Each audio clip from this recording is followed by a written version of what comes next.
Imekuwaje JWTZ, jeshi la wananchi wa Tanzania, lilikuwemo mule na nchi haijatangaza hali ya hatari? Kwa mujibu wa luteni mstaafu wa jeshi la wananchi wa Tanzania Mr. Paul Mela, hilo ndilo swali ambalo limekuwa likisumbua sana hasa kwenye vyombo vya habari tangu matukio ya Oktoba 29 mwaka wa 2025 na leo tarehe 28 mwezi huu wa 4 mwaka huu wa 2026 jibu lake limetolewa rasmi hapa jijini Dar es Salaam. Luteni Jenerali mstaafu Paul Mela amevunja ukimya kwa kuitumia sheria ya ulinzi wa taifa namba 24 ya mwaka 66 kueleza kwa nini jeshi liliingia mitaani kusaidia mamlaka za kiraia bila tangazo la hali ya hatari. Lakini hapo hapo madai mazito ya kuwepo kwa wanajeshi wa nchi jirani waliopiga risasi, majibu ya kina yametolewa. Je, ni kweli kwamba majeshi ya nje yalijipenyeza na kupiga risasi?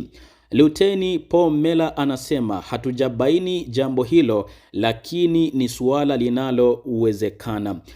Kutoka hapo tunazama kwenye msimamo wa Jaji Chande kuhusu vifo vya raia na onyo lake kuwa asitolewe mtu kafara, huku Jaji Mkuu mstaafu Ibrahim Juma akianika matusi 300 yaliyoelekezwa kwa wajumbe wa tume kwa lengo la kuzima ukweli huo. Mpenzi mtazamaji na mfuatiliaji wetu, ungana nami moja kwa moja mpaka mwisho wa habari hii ili tupate kumsikia ama kumsikiliza luteni mstaafu wa jeshi la wananchi wa Tanzania JWTZ Mr. Paul Mela amesema nini kwa undani kuhusu imekuwaje jeshi la wananchi wa Tanzania JWTZ lilikuwemo mule na nchi haijatangaza hali ya hatari, lakini pia vile madai ya kuwepo kwa majeshi ya nchi jirani na kusababisha madhara makubwa kwa wananchi siku hiyo ya tarehe 29 ya mwezi Oktoba mwaka wa 2025.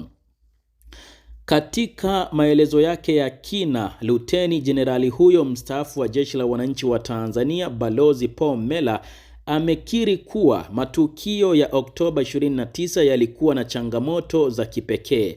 Ameeleza kuwa vyombo vya ulinzi vilikuwa na taarifa, lakini vilizidiwa kasi na mbinu zisizo za kawaida zilizotumia nguvu ya mitandao na teknolojia. Kuhusu tuhuma nzito zilizokuwa zikisambaa kuwa kulikuwa na wanajeshi wa nchi jirani waliopiga risasi, Luteni Jenerali Paul Mela ameweka wazi msimamo wa tume na nukuu, katika uchunguzi wetu hatujaweza kubaini hilo, lakini ni suala linalowezekana. Katika kuchakata habari unajiuliza vitu viwili: kuna ukweli kiasi gani, na je, suala hilo linawezekana? Kwa hiyo sisi hatukutaka kulifunga, tumeliacha katika uchunguzi wa kina ambao utakuwa wa kijinai, uliangalie nalo jambo hilo. Licha ya ripoti hiyo kukabidhiwa kwa Rais Dr. Samia Suluhu Hassan, Rais wa Jamhuri ya Muungano wa Tanzania tarehe 23 ya mwezi huu wa 4 mwaka huu wa 2026, wajumbe wa tume wameeleza kukutana na upinzani mkali. Mjumbe mmoja wa tume ambaye ni profesa na jaji mkuu mstaafu Ibrahim Juma amefichua kuwa baadhi ya wajumbe wamepokea zaidi ya matusi 300 kwenye simu zao na nukuu, kuna watu hawataki maoni yetu yaliyopatikana kwa njia ya methodolojia ya kusikiliza watu yasiwafikie watu, amesema profesa na jaji mkuu mstaafu Ibrahim Juma. Amemalizia kwa kuwahakikishia Watanzania kuwa tume hiyo ina uhalali kamili wa kisheria, akirejea uamuzi wa Mahakama Kuu ya Tanzania katika shauri namba 12 la mwaka 2025 uliothibitisha kuwa Rais ana mamlaka kikatiba kuunda tume hiyo chini ya sheria ya tume za uchunguzi sura ya 32. Ushahidi uliokusanywa kutoka kwa wananchi zaidi ya 63,000 unatoa taswira pana ya kilichotokea. Sasa mpira upo mikononi mwa taasisi husika na Watanzania kwa ujumla kuisoma ripoti hiyo na kuchukua hatua stahiki ili kulinda amani ya taifa. Akijibu hoja ya msingi kuhusu ushiriki wa jeshi bila kutangazwa kwa hali ya hatari, mjumbe mwingine wa tume ambaye ni Luteni Jenerali mstaafu wa Jeshi la Wananchi wa Tanzania Mr. Paul Mela amefafanua kuwa hatua hiyo ilikuwa ya kisheria na si ya kukurupuka. Amerejea sheria ya ulinzi wa taifa, yani National Defense Act ya sheria namba 24 ya mwaka 1966. Luteni huyo Paul Mela amebainisha kuwa kifungu cha 21, yani section 21, kinaruhusu jeshi kwenda kusaidia mamlaka za kiraia, kile kinachojulikana kitaalamu kama assistance to civil power.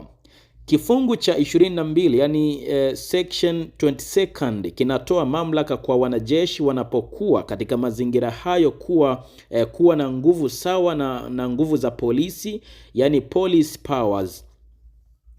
Hawaendi kuwaondoa polisi halafu wao wafanye kazi ya polisi, hapana.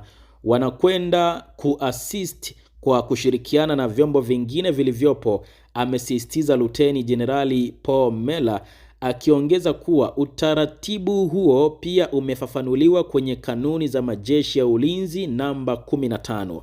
Aidha, amebainisha kuwa mfumo wa kiusalama nchini unaratibiwa kupitia sheria ya Baraza la Usalama wa Taifa, yani National Security Council Act namba 8 ya mwaka 2010 inayounda kamati za usalama za mikoa na wilaya kwa ajili ya kuratibu, yani kucoordinate utendaji wa pamoja. Kwa upande wake, mwenyekiti wa tume hiyo Jaji Chande amesisitiza hitaji la uwajibikaji kufuatia vifo vilivyotokea. Hata hivyo, ametoa onyo dhidi ya kile alichokiita uwajibikaji wa rejareja au kutafuta watu wa kutolea kafara.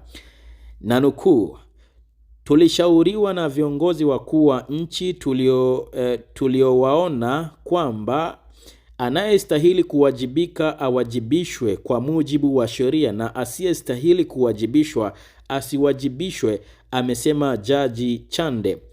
Tume imependekeza kuundwa kwa tume nyingine ya uchunguzi ili kuchakata ushahidi wa kijinai utakaoweza kusimama mahakamani bila kuacha mashaka ama kuacha shaka.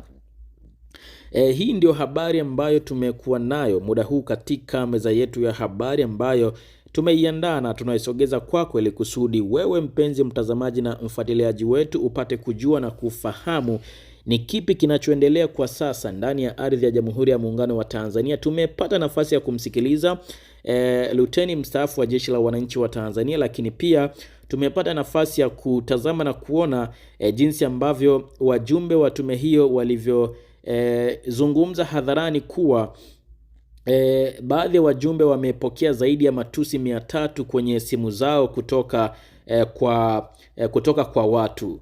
Kuhusiana na habari hii, wewe ni upi mtazamo wako na ni yapi maoni yako? Share mtazamo wako na maoni yako nasi hapo chini kwenye upande wa comment.